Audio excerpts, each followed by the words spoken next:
Estava deitado em minha casa quando dormi e me abriu uma visão onde vi o mundo dos espíritos. Normalmente as pessoas dizem que depois da morte alguém vem nos buscar, mas nem sempre é assim. Pelo menos não no que vi. As situações eram bem diferentes. Os lugares eram os mesmos, mas todos eram monstros. Antes, pensava que o inferno ficava em algum lugar dentro da terra, mas onde estava, já era o inferno. Não precisei me mover de lugar, só precisei acordar. Um lugar escuro, sombrio, poluído com todo tipo de fumaça, repletos de zumbis que correm de um lado para o outro, sem motivo algum aparente. Gritos ecoavam de todas as partes, por mais que não tivesse ninguém de boca aberta. Na verdade, o som sai de dentro, não de fora. Não ouvia com os ouvidos, mas com a consciência. Tudo que falavam à distância. Podia-se ouvir plenamente como se fosse ao meu redor. A entrada era bem simples. Um portão grande, uma única passagem aberta para todos, mas fechada para poucos. Formado de barras que se lembram ferro enferrujado, com sangue, pontiagudos e afiados, se semelhando com uma casa abandonada com histórias de mortes horríveis. E as pessoas discutem que ouvem espíritos por aquela casa. E atrás, chamas que queimam em cores que nunca vi. Fogos que queimam na cor branca, na cor preta e até mesmo vermelho sombrio. Construções que se lembram grandes cidades, mas destruídas por bombas ou algum tipo de terremoto. Demônios andam por lá, como se morassem ali, e pessoas eram torturadas como se fossem seus pets. Ouvi muitos casos, mas não sei o que dizer deles. Pessoas que trocaram suas vidas em troco de nada. Tudo isso sempre tem um começo, bem no dia que a pessoa nasce. Um demônio é designado com mais outros tantos demônios que predefinem o estilo de vida que aquela pessoa precisa ter. Eles veem a terra, observam sua vítima que acabou de nascer e nem sabe direito o que está acontecendo. Por mais que aquele bebê consiga ver os demônios ao redor dele, não pode fazer nada. Depois esses bichos esperam a idade da razão, entre 4 ou 5 anos de idade, quando os pequenos raciocínios começam. Esses demônios manipulam o ambiente ao redor. Fazem seus pais falarem pequenas palavras para que seus filhos ouçam e comecem as pequenas pré-moldagens, desenhos, sons, sonhos, para criar uma personalidade desejável ao demônio responsável por aquele corpo. Por fim, chega os tempos das tentações, dos muitos sims e poucos não, aonde cada vez mais o demônio toma posse e vai controlando a vítima até ela se tornar um zumbi carregados por seus desejos. Alguém que diz que está liberto e acredita fielmente nas suas crenças ser ela vivendo, mas não vivendo por si mesmo, mas vivendo pelos desejos dos demônios, pelas vontades dos demônios, pelos sentimentos dos demônios e pensamentos dos demônios. Em Matrix, não está no mundo físico, mas no mundo dos espíritos. Vivem livremente, andam livremente, mas não livres, mas escravos. Quando ocultos em Yahushua, vivem, mas quando vistos por eles, presos novamente. Não homem, mas escravo eternamente. Os demônios não vivem, não têm mais propósito, vivem apenas pela dor. Adão sabia de algo, mas escolheu crer em si mesmo do que no Criador. Por seu egoísmo, todos pagamos, e por tuas obras você paga por ele. Ninguém nunca viu o que era falsidade, até aquele dia que o homem desceu à terra e foi reerguido pelo perdão que tudo sacrifica novamente. No madeiro veio o fim, no madeiro um novo recomeço. No madeiro temos o perdão, mas nem todos chegam até ele. Para os demônios, sempre trazem um ciclo de períodos de tentações que variam de intensidade para intensidade até a posse completa do hospedeiro. Eles gostam de ver a alma sofrer quando faz o que não gostam. Igual ao gadareno, com atitudes parecidas, por mais que sejam camufladas de outras formas. Ninguém sabe que é tomado pelos demônios, até que provem o contrário. Ninguém vive sua vida porque controla algo, não é porque pensamos que somos livres. Um escravo nascido como escravo não sabe o que é escravidão, até provar da liberdade. Muitos lá embaixo, ou aqui em cima, bom na terra, desceram ao inferno desse jeito, acreditavam ser elas, não sendo elas. Mas alguém influenciando cada passo de quem seriam. Um pequeno resumo do jeito mais fácil para entender. Seguindo a visão, vimos grandes laboratórios dos demônios, vacinas, medicamentos, comidas, carnes, a famosa maquiagem, as academias, os programas de satisfação.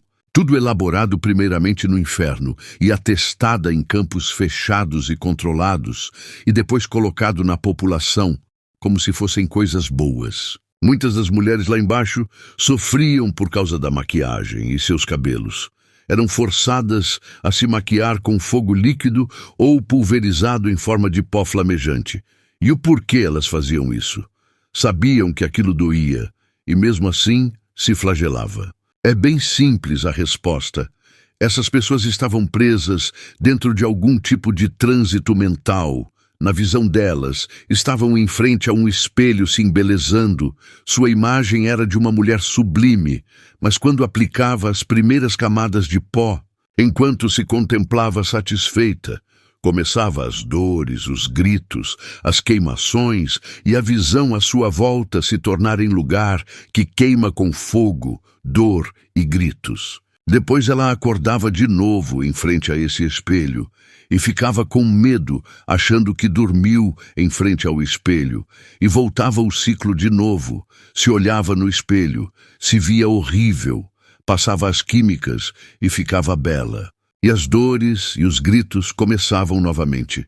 Um desejo incontrolável as dominava a repetir todo esse processo, ciclo após ciclo, dia após dia, minuto por minuto. Sem parar. Escravos eternamente, resta apenas raspar ódio entre as paredes. E com seus cabelos, suas químicas, seus charmes, suas mentiras, suas calças, seu descuido com os fios de ouro e o véu que o Eterno deu a elas. Em sua mente sempre ouvia dizer: meu corpo, minhas regras, eu mando em minha vida, isso não é pecado, entre outras coisas. Os demônios se transfiguravam em suas próprias formas. Era como um espelho, o demônio com a imagem da que vi. O demônio ria e brincava com sua aparência. O mais estranho de tudo isso, que a tortura dela era diferente, o demônio se sentava em frente a um espelho, se contemplava com a aparência da outra que via tudo. Ele começava a se olhar no espelho, se acariciava, dizia coisas que tinha feito através deste corpo. Lembra quando estávamos em frente a um espelho e te disse para enfeitar o seu rosto? Lembra que no dia da festa te enfeiticei a deixar os homens loucos por nós? E quando a gente andava nas ruas rebolando, fazendo as pessoas olharem para o nosso corpo desnudo? E as fotos, essas foram as melhores. Quantos não desviamos, não é mesmo? Lembra quando vinha uma vozinha chata falar em nossos ouvidos de arrependimento e nós dizíamos orgulhosamente que não tínhamos tempo? Você não sabe o que eu passei antes de descer a esse abismo, onde era a nossa casa, antes de descer para esse fogo. Graças a Deus, como dizem lá em cima, que você não ouviu o Salvador, mas a mim antes de tudo. Um brinde a isso. E começou a achar os defeitos em si mesmo, com uma faca incandescente em chamas. Começava a dizer: sempre odiei isso em seu rosto, sempre odiei isso em seu corpo. Ele cortava impiedosamente as suas imperfeições, as gorduras, o cabelo, os lábios, os dentes, o nariz, partes dos olhos. E sempre quando o demônio fazia isso, aquela dor, aquele corte, se projetavam a outra que estava observando. Isso era uma forma de pensamentos que tinha enquanto estava viva. Se olhava e falava coisas negativas da imagem do Criador. Pegava seus cabelos, seus rostos e mudavam na terra, sendo que foram feitas como o Eterno queria que fossem feitas. Muitas delas choravam frustradas, sonhos destruídos e a realidade aberta a elas, ante os seus olhos. Muitas delas contavam como foi a vida dela. Cantoras que começaram sua vida simples e humilde na terra, mas com sua voz cativava as pessoas que ouviam. Mas elas não sabiam que um demônio cantava por elas, por mais que cantassem harpas ao Criador. Por fim, eram levadas a grandes contratos que derramaram sangue. E em sua vida, aproveitavam todo tipo de pecado sem remorso no coração. Dia após dia, ensinava a outras mulheres que o que mais importa não é a sua alma ou o perdão do Criador, mas quanto pode tirar desse mundo e dos outros. Ensinavam a roubar, a matar a sua própria alma e não a clamar a misericórdia do Eterno com verdade, por mais que suas músicas falassem de arrependimento. Ensinavam que a autoestima era mais importante que a humildade, que o orgulho era mais querido do que o contentamento e o arrependimento. Outras eram mais simples, meras donas de casa, mas uma porca em sua vida. Sendo péssimas mães, ao invés de proteger seus filhos, lhes entregava cada vez mais à vaidade, à falsidade, ao ódio e ao orgulho. Culpando os outros e não olhando para si mesmo, transformando suas filhas em prostitutas e não vendo com que roupas andava. Andando com suas roupas que mostravam tudo, com suas calças apertadas, com seus cabelos, com suas atitudes, sempre culpando os outros e nunca agradecendo por nada. Com seu fingimento de dizerem que são do Eterno, porque leem a Bíblia, mas não fazendo proveito do que leram dela. E chegaram aqui, destruídas por todos os lados. As torturas são formadas de suas próprias vidas. Os pensamentos ganham formas e dão gritos do que elas fizeram consigo mesmas, espancam, matam e torturam a si mesmas, e esses pensamentos criam imagens do céu, do que todos eles poderiam estar fazendo lá e não aqui, enquanto que dão outras visão da terra. Seus filhos, seus parentes, amigos e fãs, sofrendo porque elas morreram, não vendo que eles próprios também vão para lá por causa da idolatria. Mas já na visão, ou na janela de visão dos que estão no inferno, mostra o estado deles que ainda estão na terra, queimados, torturados, secos como zumbis, sem amor à salvação em seus corações e indo para o mesmo lugar que elas. Cada pessoa que elas ou eles tiraram do caminho da salvação e fizeram cair no inferno e depois no lago de fogo. Faz queimar muito mais. Cada vez que desce um, mais o fogo aumenta. E vai aumentar cada vez que descer mais e mais. Vi muitas coisas, mas preciso saber como falar. Vi os criadores do feminismo, bizarramente, essa revolução entre aspas. Não foi criada por mulheres, mas sim por homens.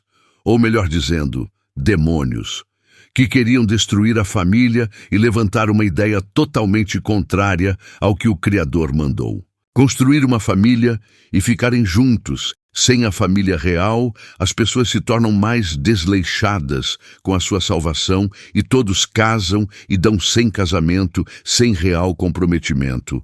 As traições, as prostituições começam por aí. Aí das cegas que idolatram essas ideias. Isto do feminismo não foi algo recente como 1000 anos atrás, por exemplo, já era algo mais antigo do que podemos contar. Antes mesmo do dilúvio, essa ideia já estava presente pelo povo de Caim. A diferença é que não tinha entrado ainda no povo de Israel. Não preciso contar o que é o feminismo, quem está vivo sabe, e quem faz parte vai saber melhor ainda depois, quando estiver morto. Essa carta não é para te convencer que o inferno existe, mas sim para te dizer que nós precisamos da salvação, não da condenação. Mas para escolher a salvação, tu precisa entender o que tem do outro lado e aceitar que nós precisamos mudar. E não se defender com base nas suas próprias ideias. Precisamos odiar o pecado e não defender ele. E graças ao pecado que condena o homem, e o homem ainda defende o pecado dizendo, impossível parar de pecar. Vai entrar na vida como então? Se nem ao próprio filho poupou, por que nós seríamos melhor do que ele? Julgue-se a si mesmo, se defender do pecado é algo justo. Ninguém pode ser salvo de acordo com o seu próprio entendimento. o que eu acho. A verdade é uma só, e ela não pode ser anulada. Diariamente as pessoas têm medo de ir para o lago de fogo, mas simplesmente não fazem absolutamente nada para mudar a direção de suas vidas.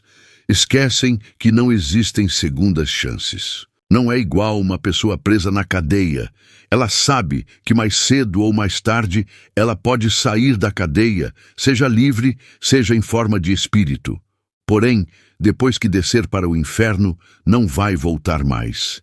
Enquanto temos vida, precisamos escolher mudar o hoje. E não mudar só agora, porque está ouvindo este vídeo, mas mudar sempre. Escolher e aceitar que pode mudar o seu destino desde que queira, e aceite que somente o Eterno pode te salvar, e não nós de nós mesmos. Não é porque lemos a Bíblia, jejuamos, oramos, fazemos caridade ou vamos aos templos de pedra, que já estamos na presença do Criador. Nas Escrituras, fala que o homem não pode coisa alguma se do alto não lhe for dado. Se não recebermos do Eterno a salvação que só procede do alto, nada podemos fazer. Busquem o Criador para a salvação enquanto há tempo, para que não seja pego em tempo inapropriado e seja forçado a fazer uma loucura. E torcer para que dê certo e seja salvo. Ai das grávidas e das que amamentarem naqueles dias, porque serão dias de densas trevas e angústia das nações. Ai das pessoas que descobriram tarde demais qual o seu estado espiritual e não poderem fazer nada. Que o vosso olhar esteja voltado para aquele que é vivo, enquanto estiverem vivos, senão morrereis e tentareis vê-lo sem o poder desver. E a condenação estará logo à porta, e bate enquanto que a segunda morte te chama pelo teu nome. Começo da visão. Me lembro que me via em um lugar vazio em minha mente, me lembrava de um versículo, e a terra era escura e vazia. Em meio a isso, uma luz me iluminava e chegava até mim. Em forma de um anjo, ele me disse: dia de trevas e de escuridão, dia de nuvens e densas trevas, como a alva espalhada sobre os montes, povo grande e poderoso, qual nunca houve desde o tempo antigo, nem haverá mais depois dele por anos, de geração em geração. Diante dele um fogo consome, e atrás dele uma chama abrasa. A terra diante dele é como o jardim do Éden, mas atrás dele um deserto de assolação. Nem tampouco haverá coisa que dela escape. Em meio a essas palavras, me abria outra visão, onde via Samael, em seu reino abrasador de fúria, que tudo consome, como um dragão que arrastou as estrelas do céu e lançou-as sobre a terra, voando velozmente como um leopardo, mas pisando como um urso. Consumindo o que sobejava sobre a terra, ouvi dizer: o que ficou da lagarta, o comeu o gafanhoto, e o que ficou do gafanhoto, o comeu a locusta, e o que ficou da locusta, o comeu o pulgão. Despertai-vos, bêbados, e chorai e uivai, todos os que bebeis vinho, por causa do mosto, porque tirado é da vossa boca. Porque uma nação subiu sobre a minha terra, poderosa e sem número. Os seus dentes são dentes de leão, e tem queixadas de um leão velho. Fez da minha vida uma assolação, e descascou a minha figueira. Despiu-a toda, e a lançou por terra. Os seus sarmentos se embranqueceram. Lamenta como uma virgem que está cingida de panos de saco pelo marido da sua mocidade. Enquanto olhava essas coisas sem entender, o anjo me conduziu por uma passagem larga.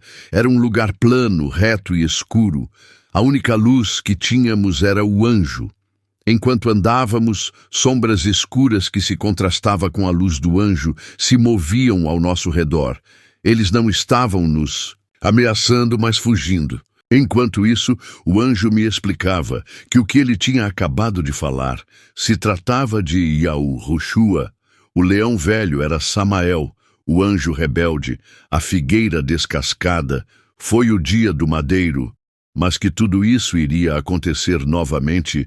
Lamentai, chorai-vos e pranteai, porque o dragão sobe a vós e tem grande ira, sabendo que tem pouco tempo. A ferida de chaga foi curada, Os cegos renasceram novamente, e o último jubileu se aproxima. Quando passei por uma porta, me deparei com a terra. Se é que podemos chamar de terra. Em sua criação ao relento, estavam vários homens. Eles andavam com faixas em seus olhos, e em seus ouvidos os demônios colocavam seus dedos para impedi-los de ouvir, porque virá tempo em que não suportarão a sã doutrina. Mas, tendo comichão nos ouvidos conforme as suas próprias concupiscências, amontoarão para si mestres, e desviarão os ouvidos da verdade, e se tornarão aos falatório de conhecimentos de aparente luz, mas que são totalmente vãs. E em suas bocas possuíam freios de cavalos, por onde demônios assentados em suas costas os guiavam. A vinha estava contaminada por pulgões, onde o ferro e o lodo se misturavam e um novo reino. Nisto, o anjo me dizia: olha novamente. Quando olhávamos, entramos na visão de uma pessoa. Ela se olhava em um espelho, percebia que as coisas estavam erradas, mas pensamentos o conduziam a entrar em um laço de iniquidade pior ainda, onde a pessoa percebia o pior, mas era levado a andar nos desejos da carne, fazendo a vontade da carne e dos pensamentos, tornando-se por natureza como os filhos das trevas. Em meio a isso, observava uma mulher. Ela encontrava uma Bíblia deixada em meio a um banco. Ela se sentava e encontrava escrito: se o Filho vos libertar, verdadeiramente sereis livres. Ela olhava em volta e via as pessoas livres no seu andar, mas se perguntava que liberdade ele diz. Nisto, o anjo me dizia: as mulheres que tem visto representa a igreja e estão em um estado de cegueira e nasceram como escravos, como o povo de Abraão que entrou no Egito e nasceram como escravos, por mais que Yahushua tenha vencido a morte e tornados reis e sacerdotes para o nosso eterno e Pai. Eles são presos, mas não em grilhões de carnes, mas presos na mente, escravos em sua alma. Como meu povo perece por falta de conhecimento e ainda por cima defendem o seu estado de escuridão. Como algo tão precioso veio fazer a sua morada em meio a essa completa escravidão. Nisto o anjo me dizia: escuta. Quando parava para ouvir, começava a haver vapor de fumaça. Quando olhava de onde elas estavam vindo, via que saíam de suas bocas. Depois aparecia uma estrela que caíam em direção à terra. Quando tocava a terra, o vapor se tornará negro. Nesta mesma hora, a minha mente foi iluminada pelo Eterno e lembrei do que estava escrito em Apocalipse. E o quinto anjo tocou a sua trombeta, e viu uma estrela que do céu caiu na terra, e foi-lhe dada a chave do poço do abismo. E abriu o poço do abismo, subiu fumaça do poço, como a fumaça de uma grande fornalha, e com a fumaça do poço escureceram-se o sol e o ar. E da fumaça saíram gafanhotos sobre a terra, e foi-lhes dado poder, como o poder que tem os escorpiões da terra. Nisto o anjo me disse: olha mais uma vez. Quando olhava da boca das pessoas, começaram a sair ódio, dor e caos. Aquele vapor que saía da boca das pessoas tornaram-se negras, inspirados pelos demônios. As orações que antes subiam, agora desciam em favor aos demônios. Nisto via que muitas pessoas que estavam com os olhos abertos se tornaram cegos. De sua boca saía uma fumaça que queimava a todos que estavam perto, afastando qualquer favor do Eterno. E o sol que neles havia tornaram-se em trevas. E ouvi: porque são espíritos de demônios que fazem sinais, os quais vão aos reis de todo o mundo para os congregar para a batalha, naquele grande dia do Salvador Todo-Poderoso. Nisto a visão me mostrava os homens se levantando, matando espiritualmente e separando as pessoas. O pai estará dividido contra o filho, e o filho contra o pai. A mãe contra a filha, e a filha contra a mãe. A sogra contra sua nora, e a nora contra sua sogra. E serão os inimigos do homem, os que são seus familiares, e permanecerão como solitários. De suas bocas saíam 3 espíritos de rãs. Cada uma delas apontava para uma direção e alternavam entre eles. Elas falavam: vem, vede, ele está aqui, não, ele está ali, ele está nesta casa, subam os montes, desçam deles. Enquanto via isso, um bramido de mar ensurdecedor acontecia em várias direções, pessoas correndo de um lado para o outro, sendo influenciados pelos espíritos de Ram, pulando de um lugar ao outro. Várias noivas que correm sem suas lamparinas em suas mãos, enquanto que outras eram apagadas pelas forças dos ventos. Vi cair muitos mortos, a porta do abismo cada vez mais crescia. Enquanto isso, vi que o Eterno mandava constantemente avisos, sonhos e visões diariamente, assim como nos últimos dias, como dito pelo profeta Joel. E nos últimos dias acontecerá, diz o Salvador, que da minha obra derramarei sobre toda a carne. E os vossos filhos e as vossas filhas construirão, os vossos jovens verão visões, e os vossos velhos sonharão sonhos. E também, da minha obra, derramarei sobre os meus servos e as minhas servas naqueles períodos, e construirão, e farei aparecer prodígios nas alturas, no entendimento, e sinais embaixo na terra, conhecimento, inspiração e orações para a salvação. Converterão a justiça em mentira, e a Samael por raciocínio, antes de chegar o grande e glorioso período do Senhor. E acontecerá que todo aquele que invocar as minhas promessas será salvo. As noivas, perante as constantes revelações, caiam em pranto chorando, ascendendo ao favor dos céus e sendo consoladas com pérolas da salvação para os últimos dias recebidas pelo grande vaso de barro de Melquisedeque. Desta visão, o Eterno me mostrou que estávamos nos últimos tempos, perante o último jubileu, um ano de liberdade para que livrasse todos os que, com medo da morte, estavam por toda a vida, sujeitos à servidão. Ante essa revelação, o inferno tremia e trazia mais sinais e prodígios para os ajuntar no dia do Todo-Poderoso. Lembro-me que depois disto a visão parava e me mostrava a terra em seus escurecimento. Era como um palco assistido por todos. E aqui findou o assunto.